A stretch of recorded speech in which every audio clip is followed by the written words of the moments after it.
Hello and welcome to Cartoonist Kayfabe. My name is Jim Rugg. I'm Ed Piskor. I'm Warren Bernard. Today we're going to do a dive into Superman in the late 30s, early 40s.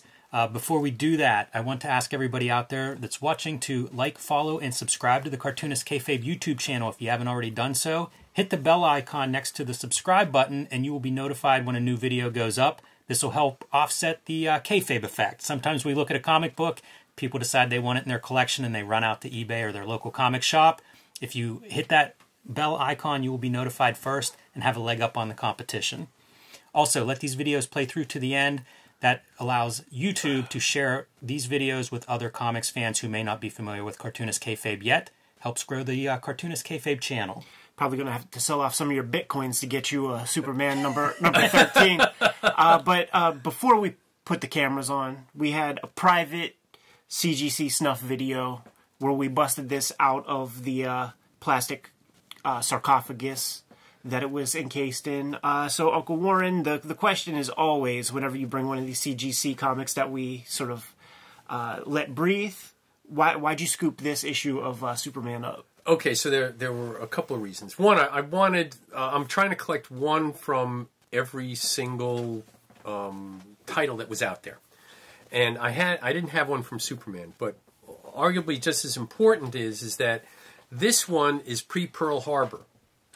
So here's Superman, as he did many times prior to Pearl Harbor, doing some kind of battle. But in doing my research, and when you look at the covers of Action Comics and Superman in 1938, 39, and 40, and into 41, whenever he was battling somebody that was military in nature, there was one where, people were in front of a firing squad, stuff like that. They were generic figures. They were generic uniforms. They sort of looked like the Nazis. They also sort of looked like the Soviets, who at the time, up until June, between September of 39 and June of 41, they were as big of aggressors as the Nazis were, which most people don't forget. Superman, interestingly enough, this was the first time the Wehrmacht thing came on Superman Comics, and the November and December issues of Action Comics was the first time the swastika came on Superman Comics. So after 2.5 years of generic military stuff, they finally came out and said, okay, it's really the Nazis. Right. All right. And like I said, this is also pre-Pearl Harbor. So November would have gone on sale last week in September. There was only about 6 weeks in between the dates. It's also Jack Kirby dynamism, man, because that's a little dinger right there. That's a little dinger of a hit. Yeah, exactly. So, and here it is. They've sunk some ship, and there are a bunch of people that it's not enough we sank the ship. We're now going to go ahead and run over the people who are in the lifeboats. Doesn't Superman look good against yellow like that? That's a trick that they use so much in these old covers. Yeah, there's a number of famous yellow ones. Oh, dude, we're going Harvey Comics, man, leading with ads. Yep. What do you say, Jimmy? The most expensive page in a magazine? Page 1? Yes, you don't see it too often in comic books. This is pretty good. Yeah, it's a rarity. Yeah, it's a rarity on the DC Comics for sure. And here we go. Now this first, in the research I've done, and the research that's out there online, all of the stories in here were written by Jerry Siegel. Yes. But only the first one had Schuster doing any kind of the art. All of the rest were people in the bullpen. Jack Burney. Right, exactly. So the unity of the nation is threatened by machinations of a cunning being known as the Light. Superman, defender of democracy. Here we go. All right. Swings into action to combat a dark menace that threatens to engulf and enslave a continent. Now, this is all also, World War II. Is this where like the truth, justice, and the American way? Like it must have been... That was from the radio program. And when was that? Would that have the been radio program started up February 1940. So it would have been about 1.5 years before this came out. So by the time this came out, they already had, the Sunday page was out, the daily page was out, and we'll get some more into that. The cartoons, the Fleischer cartoons came out in September of 41, and we'll get into that also. So by this point, he was full-blown pop culture. You can't get any more saturated than Superman. You could easily imagine how, the feds would want to co-opt this guy as a propaganda figure. And guess what? They did. Yeah. and then it even adds to it when you get to like Watchmen, and like of course, you know, the government would want to use have their own Superman. Right. So, like I said, the research showed that Schuster did draw some of this, and that it's so funny the way this stuff works, because every story has the same beats. You know, he's got to perform a superheroic feat without Lois ever finding out his identity. Yeah. So there's literally a part where, and it might be this one, where she looks a certain direction, he leaves, gets in a costume, beats a couple guys up, has a conversation, and comes back right as she's about to like look back at him. Yes, right. Yeah. Faster than a speeding bullet. And he's like, "Oh man, that was a close one. She almost looked back a second too early." Right. All right. So, and this all looks, you know, this is early Superman stuff. This. And they're going after senators. This is the era of spies and saboteurs, right? Which Exactly. would have just, when you read those old Siegel-Schuster Supermans, that's the height of the villain that they could like dream up, is just like these perilous, you know, cloak and dagger guys. Right. You know, Right. once again, that's another great function of Kirby. Like when you hear or read interviews with him where he's talking about like, you create this super heroic figure. Now you have to have a super heroic threat. The threat has to be bigger. Right. That's something that Siegel and Schuster never figured out. Yeah. Well, And of course, it's Lex Luthor. yes. Probably always Luthor. Probably every issue. Spoiler, Ed. Yeah, probably every issue. And there it is. Surprise, Man of Steel, Luthor. Jerry Siegel draws every dude with the same face. Yes. Yeah. He was not up there with Jack Cole. Okay, let's just put it that way. They had a good idea, you know. Yeah, absolutely. I was surprised reading the depiction of Lois Lane, who is pretty capable. She gets pinched, I think, once or twice in this, but she also lies to Clark Kent so that she can be the one covering stories. Like, right. it's pretty good. She's very active. And oh, by the way, where there's another thing that they took from the pulps, and that was to have a club. Okay, well before Superman even was thought of, you had the Shadow Club, you had the Doc Savage Club, you had the Operator 5 Club. So the pulp heroes had their clubs. And really, it's We've just always wanted your address. Yeah, it really Give is. us your address. That's the function. It's we need your address. We could sell the mailing list to other advertisers. That junk mail gets to you some way. Right, You know, they exactly. figure out where the heck you live somehow. So like I said, you know, this concept of media saturation, really the pinnacle was right here in 1941, because by that point everything was out. The radio show was out. Now the only thing that they didn't have was a serial, and so there were some negotiations over a serial in 1939. It's unclear exactly what happened. The histories aren't, you know, we don't know if it's one side or the other. And then I think it was Republic Pictures something, they said, okay, screw you, Superman, we're going to go to Captain Marvel. Right, yeah. And Captain Marvel was the first of the superheroes to have their own serial. But Superman was the first one to have cartoon series, Sunday strip, and radio show. Right. And serial, we mean serialized broadcast. Right, right, yeah, not Mr. the, T yeah, serial. We're not talking Cheerios, okay? Right. So these are, this is the Archer. So this is another Arch, you know, of course, then again, it looks to me like Green Arrow. Right. But, so someone, they got a little lazy, but all primary colors. I like that they at least tried to bring some new stuff in. Yes. The other thing is that is different from every other comic is that these are all Superman stories in these issues. And in those old comics, like even if it was like a Batman comic or something, there would be B-list stories of other characters, other superheroes. They're trying to get some other stuff to stick. This is all Superman, and it actually gets real boring because it's hitting all the same notes. Right. And you know, they're to bring in the Archer is cool. You're trying something, because the other stories, I don't think you have anything. It's just like and random stiffs. And also, Superman was the first of the superheroes to have his own book. Okay, right. Yeah. So there were not, you know, before Superman came along, there was no concept of giving any of these guys their own book. But Superman became so big, they were like, that's it. It's one of those fascinating, like, walk, crawl, run kinds of things, because it's like, okay, now a superhero has his own book, but he doesn't have, like, can a readership sustain 50 pages of a single story? No, we got to give you five small ones. Early Mr. Rogers appearance. Yes, right. Well, and I wanted to stop here because here we have everybody's wearing Superman moccasins. Now, this is the other thing that we've talked about this on other shows about how different characters had all the merchandising. And Superman was merchandised. This is the first comic fan that got his ass beat. was wearing a pair of Superman moccasins at the school. Super excited, ready to show them off. And oh, by the way, I pay attention to all of the Superman auctions. I've never seen one of these come up for an auction. Oh, they were so cheaply made. Just a piece of sweatshop garbage. Well, and here's so I brought a piece from my collection. I don't have a lot of stuff, but I got this because of the tie-in to World War II. And this is 1940, so this is about a year and a half before the comic book. You always impress me when you can read these like high up Roman numerals. Oh yeah, it's what they taught us. Okay, and here, remember what I was saying about the generic nature of the people that he was battling.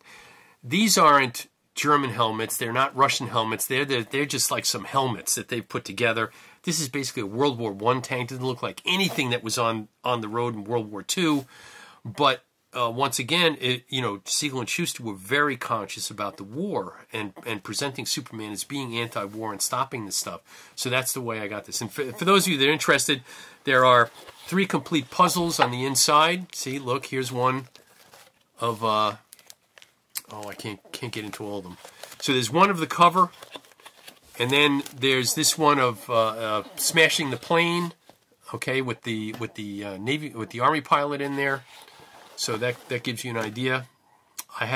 This is the only one that I wanted. There were other puzzle boxes that came out with different covers and different puzzles in them. So this was the only one that I ever wanted because it was the whole World War II thing. And you could tell it's drawn by somebody who wasn't in the DC comics. Yeah, right. Sure, that was a puzzle maker that did the artwork. Yeah. So that was all right. So there's that. So merchandising, Superman had it. He, like I said, pop culture phenomenon. I'm sorry, somebody was making money fucking hands over fist, and it wasn't Siegel and Schuster. Shouts to Jack Leibowitz. Right, so here we go. That's a cool splash with Superman sideways. Yeah. That is a nice one. Yeah, it's a thing. They never like really foreshorten the figure. He's always on a side view. Like, sort of no matter what. And you talk about the not super stories of this era of Superman, like he's babysitting. He's babysitting, right. Yeah. And, so there were a lot of these stories that you read them and you're like, what? This doesn't, it's not really grabbing me. Okay? Yeah, it's a real sort of surprise, like, sort of what connects and what hits, because now, when you read the pure Siegel and Schuster Supermans, like, there are some good ones in there. It's super readable. But then when you get these, it's basically clear that these are B-list stories, just meant to pad out the book. Right. They also feel like they're very story driven. Like this is plot, right? Somebody, it's that lady's husband died. He's an inventor. These guys want the invention for some other nation or whatever. It's like driven by this plot heavy idea.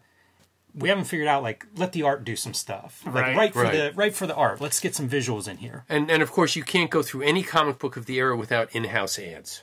Oh, sure. So, and it's nice seeing these things, okay? Because you see what's on the newsstand at the same time. Yeah, that world's finest. They're setting up to play baseball there. Yeah. That answers the question on who's the batter and who's the pitcher. And of course, they had to... Oh, look, it's a Gardner Fox, no less. That's pretty cool. Yeah. Got to get your media mail rates. Mm-hmm. That's right, exactly. And here's Henry Boltinoff, who did a ton of this stuff for DC Comics. It's interesting. For my money, that's a better-looking comic than most of what we're seeing in most of these Superman comics. Yeah, absolutely. And it feels more like a cartoonist. That's the spirit that like Bob Kane came from, that doing those kinds of comics rather than... adventure strips. And here's that's like a pretty ambitious looking image right there. And then here's another. I love these in-house ads. Can we tell what issue of Action Comics? It's Action Comics 41 for there, but because this is a November-December issue, the one that was back here was Action Comics number 42. Yeah, that just gives some context Yeah, for there we go. where we are There's 42. with the introduction of Superman. You know, 3.5, 4 years. And then this more fun comic has Dr. Fate fighting on a U-boat. So, you know, so this whole concept of the war was deeply ingrained, showing that the people in comic books wanted us to get into the war. If our superheroes are there, we need to be there. So, the Star Spangled Comics is the new DC monthly, now on sale everywhere. So this is Star Spangled Comics number 2. Got Adventure Starman, Green Lantern and All-American, Detective and Batman, Flash and the Flash, of course, Doc Fate on more fun. So, At this time, considered patriotic. You do that now, considered jingoism. oh yeah, right, yeah. It's a whole different thing. Don't get me started on that. Oh, look, some equipment. Every now and then we're throwing some equipment. This is straight out of Buck Rogers. Yeah, man, and the Flashers would pick up on that. Yes. You know, Yeah, fight yeah. weird tin robots and shit. Yeah, this is probably the funner of the stories in this issue, because now you've got a monster that he's got to dispatch. And boy, Right. man, tasking these poor guys who try to design something. So, yeah, I'm sure that back then they were like, what the hell are we going to do this month? About a subterranean race that's ready to reclaim the surface of the Earth. I think that'll be a George Reeves episode at some point, right? Yes. Curse of the Mole Men. Yep, exactly. And see here, this is all Buck Rogers. All this stuff. I feel like, was there a drill thing in All-Star Superman? Oh, Do you remember that? I feel like that might have been in the middle of that series. But So here we are, and then here's Fred Harmon's Red Rider Yeah, man. in the back. He Does was a have a- great artist. I don't know if you've seen much of his stuff. Little bits. He was really good. And so there is Superman number 13, and there's Red Rider again. I don't see a compass in the No. stock with the thing that tells time. Cartoonist Kayfabe is brought to you by the comic books that we make. Ed Piskor and Jim Rugg are Eisner Award-winning cartoonists who are applying all of the stuff that they're learning from the comics they check out on Cartoonist Kayfabe to their own craft. Right now, today, the new works by me, Ed Piskor, are the Red Room series of comics. The Antisocial Network is a trade paperback that collects the 2021 season of Red Room material. Murder on the Dark Web for Fun and Profit is the name of the game in the Red Room series, and the current season of comics is called Trigger Warnings. In March, the Red Room Trigger Warnings issue number 1 saw the light of day. Every issue is completely self-contained, and forthcoming on a monthly basis will be further issues. This is the cover you want to look for when you hit the comic book shops in April. You could see, due to paper shortages and print delays, we were not allowed to change our files. So disregard that January statement right there. April comes, Red Room Trigger Warnings, issue number 2. In the bibliography, Rising Tide Raises All Ships. Here are some other books in my bibliography that you could get your hands on that are still in print. WYSIWYG, Portrait of a Serial Hacker. X-Men Grand Design, 3 volumes of that. And Hip Hop Family Tree, 4 volumes of this comic are freshly in print. It was out of print for a little while, but thanks to the Cartoonist Kayfabe audience, we rushed this sucker back to print. Coming March 30th, Hulk Grand Design Monster, and in April, Hulk Grand Design Madness, where Jimmy has taken the entire history of the Incredible Hulk and distilling it down into 2 40-page volumes of Grand Design comics. These are some of the other variant comic covers that you're going to be able to find on the racks. The Ed Piskor variant, Peach Momoko, Marcos Martin for that first issue of Hulk Grand Design. And for Madness, got that Jeff Darrow cover, Ed McGuinness. The books that Jim has currently in print, Plain Janes, and Street Angel, Deadliest Girl Alive. Scoop these comics up. We love seeing these numbers rise on the Amazon rankings, and we love hearing from the publishers that we have to go back to press. Now that we're done paying the bills, back to the video. So in 1942, this book came out. All right? And this book helped lay the basis for the whole Krypton, Fly to Earth, Jor-El, Lara, all of that stuff. So it wasn't in the comics. It was. Well, I'll show. I'm going to give you an example of what happened in the comics. And for instance, Ma and Pa Kent's names were different here. It wasn't standardized to Jonathan and Martha until the 50s. So that kind of moved around a little bit. And so, and what's interesting about this is that these are all Joe Shuster. Is that true? Yeah. Well, how about this? This is what the book's saying. It says here, illustrated by Joe Shuster. Now, I don't know one way or the other whether or not that's true or not, or whether or not they put it on here. It's real interesting mark making, man. Yeah, it's kind of raw. It's almost coming from an illustration side or something. Yeah. Also, then, or dashed out very quickly. And then there are these color plates.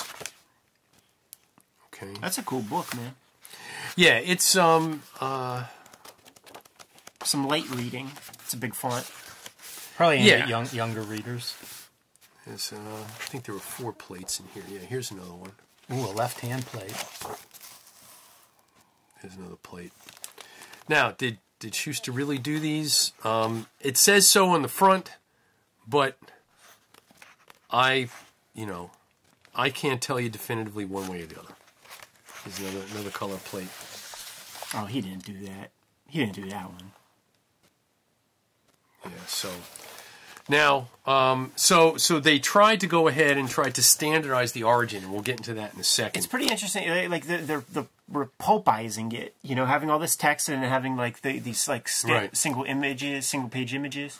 So, so this was put out at the end in 1945. This came out. So this is the only superhero. Golden Age superhero stuff that got his own Armed Services edition. So this was this shrunk down. They took out all the drawings, and there was a series. This is number 654. They would get famous books and print them up and send them to the guys overseas so they could carry them around in their knapsacks and not have to spend a lot of space carrying these books around. So this is common. You can find copies of this. This one you can't find copies of. One, it was first put out in May of 45, and the war was over like a couple of months later, so there weren't that many that got out in circulation. And then finding them in good shape is a whole other thing. I got this last century. So not only was he the first novelized superhero, but then he was the only of the superheroes to be put into the Armed Services editions. Just to show you that shows you how big he was. Okay, so this is Showman Trade Review. So this went out to movie theater owners. And this is May 3rd of 1941. And I got it specifically for this. So in here is a whole ad section by Paramount Pictures featuring all of their shorts that they were going to release for the 1941-42 season. And look what they're leading with, is Superman. Literally on the marquee. Literally on the marquee. And so right here, now people... So here he is right next to Popeye. Now, Popeye at the time, just so people understand, in the 1930s, Popeye overcame Mickey Mouse as the #1 animated cartoon character, bar none. And so here was the very popular Popeye, and they're putting it right next to Superman. So I said this was May of 1941. One Reel Cartoons and Technicolor released once each month starting in September. So they were already promoting the Superman cartoons to be placed into movie theaters, 4 months before the cartoons actually hit. It's cool to know like how they distributed that stuff and when they put it out, like, one per month, and these things are like 5 minutes or something. Yeah, exactly. Pretty quick. So, and the Fleischer Studios, that's the lushest, most beautiful animation. Well, and at that time, the Superman cartoons were the most expensive cartoons made. I believe Period. it. End of statement. No one even came close in terms of the dollar amounts that they spent on the Superman cartoons. I believe it, man. And they were spectacular. I mean, when you see good prints of that, you're sitting there going, whoa. It's like, they have gradients in the color, so it's like they're airbrushing the cells at times. Look at the numbers that they throw out. Yes. 38 million fans, 20 million circulation of newspapers that it appears in, readers, 3 million for comic book magazines, 10 million for the radio show. Right. It's interesting to see like those numbers just touted. Like now everybody's cynical, and if you did that, it'd be like, where are you getting these numbers? Yeah. But that was a real like badge of like, look, well, we've got the biggest character around. Absolutely, and this is what I was saying earlier was it's difficult for us to comprehend how big he was from a pop culture media saturation standpoint.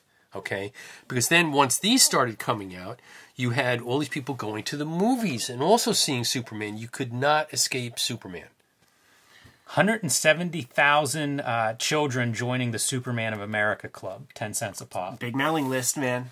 Big mailing list. Absolutely. I mean, all of these numbers let you know why that character like exists today, because it's been trailing off since 42 or something like that. Right. But it started so strong. It's such a vestige of this very old time. Legacy. And try as they may, like, they keep playing with the formula, shaking it up, trying to do stuff with it. It's kind of impossible for the modern cynical age. You imagine going back in time and being like, hey, new Superman comics, we're selling 28,000 copies or whatever the number is. This is a funny one too. More than 5 million Superman items sold at prices ranging from 14 cents to $1.79. What weird stuff. This is how you're selling your new cartoon. Yeah. But okay, so now I did some research, okay, as we were talking about before, and we'll get more into this when we bring up the Sunday sections. So it says right here, circulation over 20 million readers. Well, how many people were living in the United States at that time? The population of the United States in 1940 was 131,669,000. So that is like 1 in every 6.5 people in the United States were exposed to Superman with the Sunday pages and the daily pages. Okay, 3 million. That's 2% of the population buying those magazines. These are to get anything even remotely close to that today, it would be. Think about it. Your circulation on a comic book at 6 million? No. Right. So you have to take into the context of how many people were around at that time. And given that, and by the way, there were only 34 million households. And because these, no city had Superman in more than one paper. So these 20 million went into 20 million different households. And that meant that was getting into what, 60-70%? Right, like 2/3, yeah. Yeah, it was just these numbers are mind-boggling. Okay, and we'll get into some more detail a little later. So Superman had this just great media impact. And the United States Army, the United States government, so this serves double purpose. So here is Victory Through Savings. So this is selling war bonds. Fourth war loan. So this is 1944. And it says a new Paramount Superman cartoon is coming. So this is solving about 3 things at one time. It's promoting Superman. It's promoting the war loan. It's promoting war bonds and stamps. And it's also promoting the Superman cartoon all at the same time. Right. All right. We're on a paper drive, people, man. We got to get a bunch of information out there at once. Right, exactly. And these things are, there were a number of these things that are printed, but they're very rare. Not copyright National, not copyright DC. It's copyright Superman Incorporated. Inc. Yep. And then down here, it says Paramount Pictures, because Fleischer was bought by Paramount in 1941. So by this point, they were gone. All right. So the cartoons were big enough that they were, had this kind of promotion beforehand, and then afterwards they tied the cartoons in with World War II. And speaking of World War II, I just want to show everybody some cool Superman World War II things. So the first one is, I'm going to take a look at this. So Look magazine. So this is 1940 issue, February 27, 1940. So Superman had been around for about a year and a half at this point. And Look magazine, which had a circulation in 1941 of 1.9 million people, says Superman captures Hitler and Stalin. And we open this up. And here is this great article. Superman, new comic strip proves his big money in fantasy. Down here, so remember, this is February of 1940. It was probably written somewhere November, December 1939. Action Comics, with its regular installments of Superman, leads the field of comic magazines, latest publishing sensation, with 600,000 copies a month, and Superman Quarterly sells 1 million. Newspaper syndication reaches 4.5 million readers daily. And here's Siegel, and there's Schuster, and this both look at the height of their powers, man, looking real spry. I like to see that, and you know, I wish I had that Sunday page in my collection. Here's the thing to the kayfabers out there, man, because this is a kayfabe photo. There ain't no artist who is going to risk getting ink splotches on like all their strips worth of work. They're just like making sure that's not a white table in the photo. They're keeping things interesting. Stacking up all the original art that way. Nobody does that. Yeah. Well, stage photo. You know, you don't even know if they're at their real desks. I like that they got suits on and stuff, man. Right. Yes. Wearing ties at the board. So in this one, this has been reprinted a number of times, but this is where Superman takes Hitler and Stalin. People, you know, we've got the stuff going on with Ukraine today. Well, Stalin tried to do the same thing with Estonia, Latvia, and Lithuania. He started a Russo-Finnish war, and in early 1940, he was considered the Russians were considered as much of a warmonger as Hitler was. Okay, so Hitler had not gone into Western Europe at this point, so they were like, okay, we've got Superman, and also notice he's white, he's not blue, and they didn't even put a gray in there, and he's got naked legs. Yeah, got naked legs. And he basically goes and gets Hitler and Stalin and brings them in front of the League of Nations. Adolf Hitler and Joseph Stalin, we pronounce you guilty of modern history's greatest crime, unprovoked aggression against defenseless countries. Gee, let me think about this. Couldn't we use one of those today? It's surprising that they go with the pink rather than a blue. Or even the black instead of a blue. It's super curious. I mean, it looks half finished. Yeah, it really does. So this has been reprinted, you know. And you say that. I've never seen this before. This is a cool piece. Yeah, it's one of those ones that, like I said, it's out there on, you know, if you look for it, you can find it in digital copy, but very few people actually see the actual magazine. So this was like early on. He was doing World War II stuff, and then there's this book.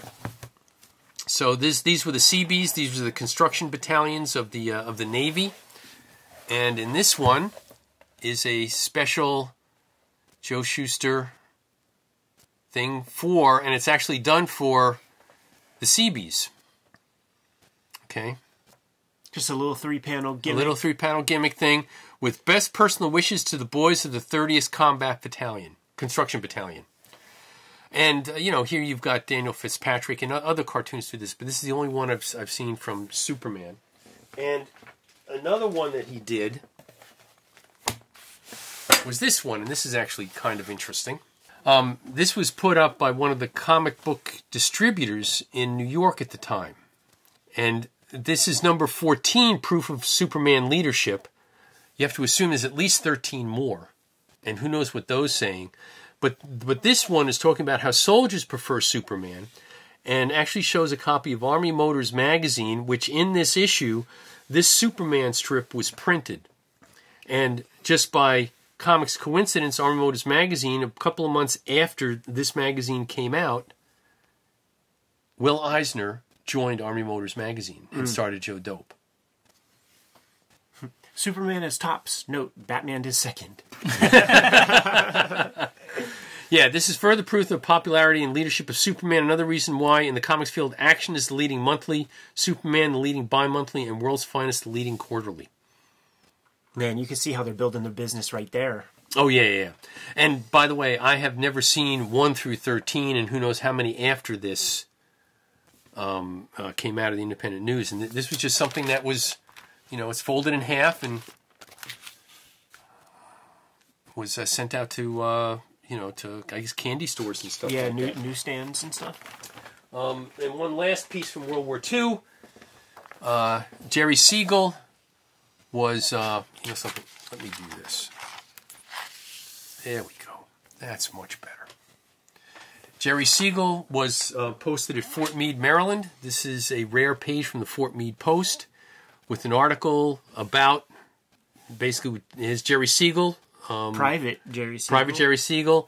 This is a little thing that Schuster or someone did. We don't know if Schuster actually did it.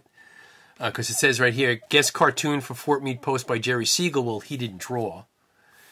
So someone in the bullpen did this to be placed in this magazine, in this newspaper, the camp newspaper, and it's never been reprinted anywhere. Same thing with that 30th Battalion. It's a little piece of propaganda. It's Jerry Siegel saying, like, the creator of Superman is basically saying, I'm surrounded by a lot of Supermen here in the Army. Yeah, exactly. It was it was a propaganda fluff piece, and that's what they did with Superman. There are other examples. I didn't bring it with me. Other examples of Superman selling war bonds and stuff like that. So covers of some of his other Superman comics and Action Comics selling war bonds and stuff. So if you got that World's Finest with the Dick cannons, we should do that one sometime, man. You know what? Oh no, yeah, right. I know which one you're talking about. So there was that. So that's like Superman during World War II, and then I wanted to talk just for a couple of minutes about what happened with Superman during World War II in terms of his origin. So, in 1942, they wanted to go ahead and start the storylines fresh. So what they did was, okay, we'll retell the origin. Yeah, and this is light boxed and better construction of images directly from Action Comics 1. Right. So they reduced the entire origin down to these 8 or 9 panels. Okay. And by the way, he was placed in an orphanage. No mention of Ma and Pa Kent. No mention of Jor-El or Lara. No mention of, some people say this is the first appearance of Superboy. I'm like, give me a fucking break, okay? And he somehow goes through all this stuff and winds up in Metropolis. And this amazing being... Yeah, right, exactly. That seemed to happen a lot in old pop culture, kids pop culture, just safes and shit falling out of windows all the time. Yeah, pianos. Can't even fit through a window. And this amazing being grew to manhood, and innate desire to help those weaker than himself resulted in the creation of all-powerful Superman, champion of the helpless and oppressed. And here's the kicker. And now Superman lends his vast powers to America's war effort next week and every week. So starting from April 7th, 1942, until 1945, it was all about the war. Now, in 1945, I don't have all the pieces. So somewhere in November of 1945, they started Superman's origin again. And I'm missing the first part, which is Jor-El telling the people in Krypton, the planet's about to blow, we got to get the fuck out of here. All right? So here's the one where he's actually placed in the rocket. All right, so this is December 2nd, 1945. Like I said, a week or two before they had started the whole thing. I've never seen this reprinted, and there's a lot of Wayne Boring in here. So he goes to Earth, and so this is 3 weeks later. This is the 23rd, and here it is, continuing the origin of Superman. All right, after the death of his foster parents, so in the 3 weeks in between, Ma and Pa Kent come along, they pass away, and here we go. Now we start up with Superman in Metropolis. So they use the origin in the Sunday pages to bracket World War II. Mm-hmm. Okay, and then also they use the second go-around to enhance the whole origin story, as you can see from here. And this is one of the early views that we have of what Krypton would have looked like. Yeah, looks pretty wimpy if you're judging it by its fashion sense. Well, yes, and that's also Buck Rogers. Okay, totally. So also early decompressed storytelling. Yeah. This model of just keep expanding the origin and retelling it over and over. Man, is that the present of superheroes? Yeah, exactly. So it all started with Superman. So now, speaking of Sunday pages, I brought some examples. So I went down into my basement. I have as you can imagine, I've got a collection of World War II stuff. So I was like, I wonder how many newspapers I've got that have Superman in them. And I wound up to have 16 different newspapers with Superman in them. You have 16 out of 235. You got some work to do, Warren. Sad to say. So here we've got, there's the front page of the Sunday Times. Let me just move this over. There we go. So this is the Washington Post, Washington, D.C., Chicago Times. He was also in the Columbus Star, Richmond Times-Dispatch. There we go, Richmond Times-Dispatch. Oh man, is that Mac Rayboy on that Yes. Flash Gordon joint? Yeah. There we go. All right, he brought it up. Mac Rayboy, Flash Gordon. It says Alex Raymond, but that looks like Mac Rayboy. Yeah, I think it is. And that's definitely Hal Foster on that back there. Man, these old Sundays are exciting, dude. Yeah, they are. So, and then you had the broadsheets, and some of them put, like this one from Knoxville, Tennessee, put Superman right on the front page. I'm trying to think if there are any others with Superman on the front page. I don't think so. So you had the Knoxville Journal, Minneapolis Star Journal, the Detroit News, Cleveland Plain Dealer, sort of the home newspaper for the two Cleveland guys, Miami Herald. Boy, Henry on the front of Miami Herald. It's a little surprising. Actually, this is the second of their sections, okay? Oh, here's another one. Milwaukee Journal on part 2. See, some of these places had not one, but 2 broadsheet sections of cartoons, of comics, that you could spend like an entire day reading this stuff. Yeah, man, it's incredible. All right, Milwaukee Journal, Philadelphia Inquirer with the Joe Palooka on the front, and the Kansas City Star. So these are some of the papers. And oh, by the way, I did some research, and all these papers together had a circulation of 5 million. That 5 million constituted, just these 14 or 15 papers constituted almost 15% of the households in the United States, just from the 13 or 14 papers I've represented here. Big cities, man. Oh my God, yes. Before Cleveland was the Rust Belt. To show you how prominent Superman was, he was also used to pitch. All right, so here we've got Sunday Mirror from 1940. So this would have been like 6 or 7 months after the Sunday page actually started. It was late. I think it was like November, December of '39. So here's this great little topper, Superman now in the Sunday Mirror. And that's drawn by some goofballs. Yes, man. That exactly. definitely ain't anybody who fucks with the strip. So Superman was used in newspapers to go ahead and promote the comics and to get more people to read. And the most interesting example is this from the St. Louis Post-Dispatch. There we go. That this is a special section, special broadsheet section promoting all of their comic strips. And Superman is prominent up here. And on the inside front cover, what do we have but Superman? Yeah, and this is December 1939. So Superman is a very new phenomenon. And it's immediately caught a big wave. It caught a big wave. Right, exactly. This is cool. I was curious to see what the daily strip would look like, because it seems like such a big concept that would be hard to like nail down into 4 square panels, and the answer is they just didn't. You know, sometimes you get some big images. Well, I forgot where I read this, but at one point there were 235 papers with Superman in them daily, but only 90 with Superman Sunday. Yeah, and it would be a common practice. Like there's a Sunday story that happens, and then there's a daily. That it wouldn't really intersect. Well, and also, by the way, and some papers were only Monday through Saturday, and some papers they were like, we're not going to pay the money. We've got enough color stuff in whatever the sections are. Right.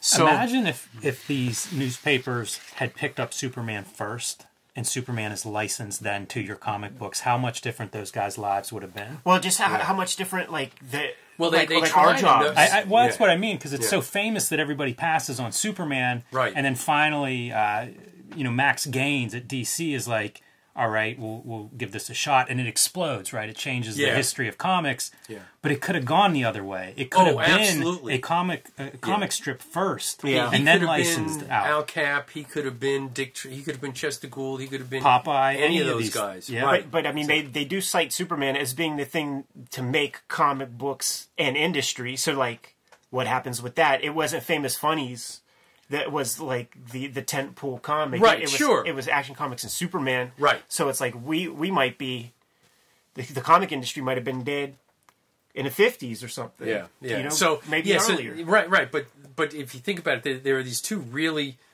almost dichotomous stories that kind of go with this. Well, if they'd gone down in this direction, this would have happened, but this wouldn't. Right. Okay. But then this did happen, and these guys were poor. Yeah, Okay? yeah, So- yeah. There's questions too, because it's like they wanted the strip, they had to settle for the comic. Comic goes gangbusters, creates an opportunity to have a strip. So do they just go, fuck, we got what we wanted, we just had to go this circuitous route to get there? Yeah, Like, there's such a success story at different points in their career, right? Like at this Right. point, man, they're the belle of the ball, and man, you cut to a decade later, and it's a very different story. Yeah, for them. exactly. No, it all got taken away from them, and they had pop cultural gold. I mean, just those numbers we were talking about the penetration into households, unprecedented. Okay, and never to be repeated. You would not get that kind of coverage these days. So weird to think too, because there is editorial at DC. So they created this whole idea, they generated the concept, and they made the comic that got put into Action Comics 1, and they were right. And now you have to like listen to people. So now you have to have Superman get babies out of trees or whatever the fuck that one story was. They get Yeah, right, babysitting. exactly. Yeah. So, I just wanted to put this up so we had a nice little thing to end on. There we go. So yeah, all these people, like I said, what did I say, 50 million people reading this, and this is something we have to wrap our heads around. Action Comics only came out once a month. That's great. They're mainly bought by kids. This was 50 million people every Sunday getting this stuff, and that doesn't include the daily ones. So millions and millions of people were exposed to this. And by the way, up until Batman came along, in 1943, there were no other superhero comic strips. Well, I mean, there was Phantom, right? But I'm sorry, I'm coming from the comic book world. Yeah, sure. Yeah, coming from the comic book world. Yeah. Sure. Yeah, with all this tremendous opportunity, though, not to end on a sour note, there's not like a crown jewel story that's pulled from here or anything like that. They had the chance. They didn't make a piece of magic. There was no Galactus and Silver Surfer that came out of this. Okay? Yeah. No, I agree. There was no Superman story that stood the test of time. There's that initial idea, that initial concept, the look, coming off the Great Depression, whatever recipe was in the air to make this thing what it was. Like Siegel and Schuster, they took it only so far, and then the numbers, the inertia of it has kept it going forever. Like it's been left to generations of artists to just try to figure out what the hell to do with this. Well, yeah, exactly. Which is why, for instance, in the late 50s and early 60s, you started getting the imaginary stories. Right, yeah, with the big heads and so the lion, Superman red, Superman blue, okay. So, Superman being trapped under a red sun by Lex Luthor, all of these stories, because by that point, they had run out of, ammunition, so... Yeah, whenever you're saying, like, no significant story comes out of this, you're referring to the comic strips. Right, but then I think about the comic books. And Me it's too. Like, That's what I was going to say. What's the big one there? Yeah. Because you look at Batman, and I guess you look at Frank Miller, Dark Knight Returns or something. Yeah, sure. There You isn't could say New Adams, like that kind of stuff. Could you? Because For what's Batman? the Neil Adams story? Ra's al Ghul? Well, or something? it's the general idea. I mean, it's good looking. We think of it as good looking comic book art if you value line density and photorealism or whatever. But I don't know if there's a story. Right. Exactly. And that's why I think we get the origin over and over and over, because like you say, that's the part. Right. Yeah. No, it's the origin that's the story out of Superman, bar none. It seems like an opportunity. You'd think creators would be lined up at DC pitching, I've got the Superman story. Right. And if it hasn't happened in 80 years, like, maybe it's not going to happen. Yeah. Well, remember they had the Superman sand, turned it to sand thing in the early 70s to try to decrease the amount of his powers. I mean, they tried all kinds of things to give them some kind of opportunity to do something else, because they had run out of steam by at least the late 50s. I'm just trying to think, I'm sure stuff has been written about this. Like, this is a character I don't think about too much, which is why I'm glad you brought all this stuff in and we could have this look, because I just don't know that we're going to look at all that much Superman on the channel.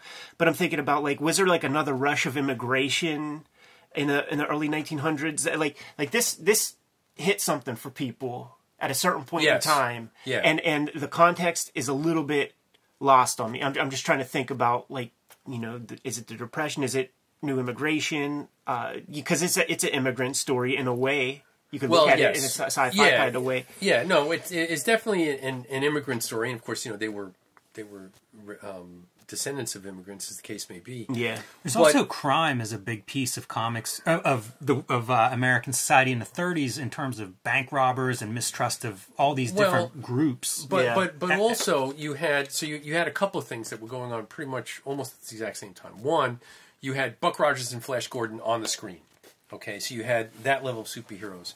When you went to the newsstand, there was the Shadow, there was the Spider, there was Doc Savage.